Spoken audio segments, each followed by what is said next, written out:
My name is Mwau'L. I'm also known as L in Sense the Point, and I'll be starting off this today for you all. I am a multimedia designer, performance artist advocating the Zeitgeist movement. And I've been in the movement for a while, but I wasn't at last year's Z-Day.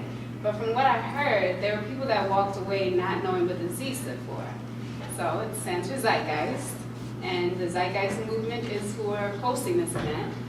And sort of to explain this even more, I wanted to give a short presentation that sort of highlighted the main points of the Zeitgeist movement in a really concise way.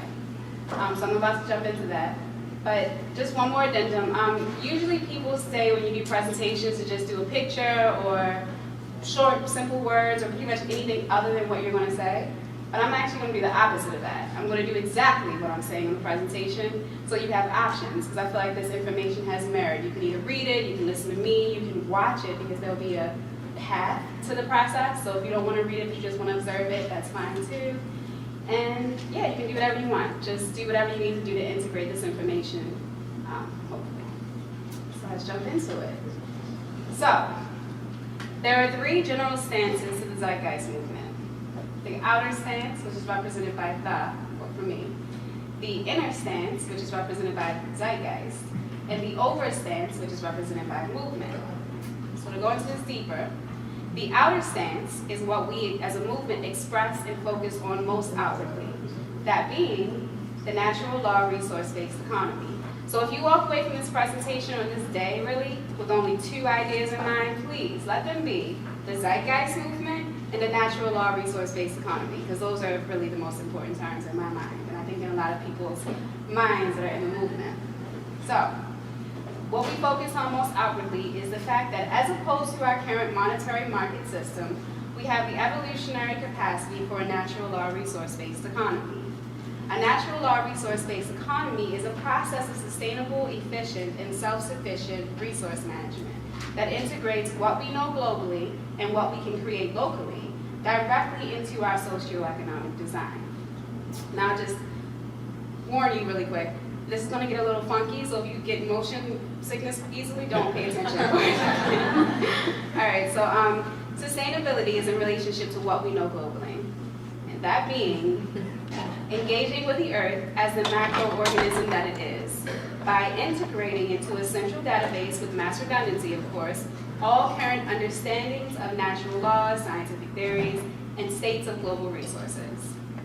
That's sustainability in reference to what we know. Efficiency is in reference to what we can create. That being directly applying, absent of any system of exchange, no money, no gifting, no bartering, current technology to all relevant aspects of society, manufacturing, labor, etc. And self-sufficiency is in relationship to our designs. Designing local environments like the microorganisms that they are, referencing our previous processes of global awareness and technical feasibility at every step of resource acquisition and product development on an individual and collective scale. So what this means for you is that there would be no system of exchange that would stand between you and the resources of the earth. The only qualifying factor, the only qualifying factor for access would be the degree of sustainability and efficiency of that resource that you're wanting to access, determined by way of the processes already built into this model. So, the inner stance, which I said is represented by Zeitgeist, is what actions we take, what processes as a movement we embody. That being, we shift the Zeitgeist to one aware of an NLRBE, which is what I'm doing right now. So, we experiment to expose with various kinds of expressions in diverse environments that align with different aspects of an NLRBE, natural law resource-based economy, so that people know, are aware of, a truly holistic alternative to work towards when they experience personally the biopsychosocial pressures we all experience collectively, or we all are experiencing collectively. And our overstance as a movement is what information implications we stand upon and allow to propel us. So that being the urgency of the movement. And I just want to really bring this out when we make connections between this overstanding, the urgency of the movement, and our outer standing, what we express most outwardly, what we focus on, that natural law resource-based economy. Do you have a question? Okay. And we make connections in the same way that you make connections between your ubiquitous bodily self as you walk and the ground as you walk. That is, we make connections between this urgency and the solution that we're offering in an organic, fluid, and temporal way. So I'm basically saying our focus is the solution. We are a solution-oriented movement. We talk about the issues, referencing them, but that isn't our focus. Our focus is the solution. So the urgency of the movement, the implications that we perceive are when we understand the implications of a system that ignores sustainability, ignores efficiency, and ignores self-sufficiency. And I think one of the easiest ways to really highlight how this system ignores these things is when you think about the definition of economy.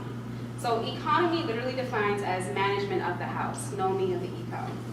And so when you consider that our current monetary market system wastes, with its infinite growth, consumption for profit, is wasting resources, wasting the resources of the house, it's not an economy, it's an anti-economy.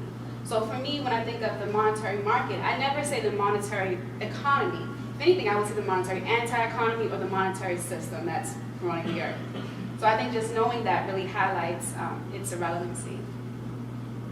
So in a system like this, where advancing technologically means unemployment in a society where we have to sell ourselves for resources to survive, and making technology that's obsolete and wasteful is profitable in order to compete in the market and inspire multiple purchases, we see that our current system is actively slowing down our evolution and speeding up our extinction.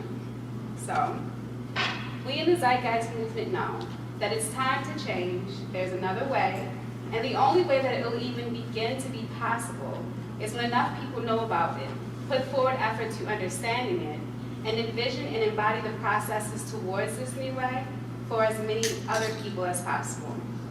So we invite anyone intrigued by this information, wanting to learn more, and wanting to support our collective evolution with mass awareness campaigns like this one, to join the movement. Thank you. So,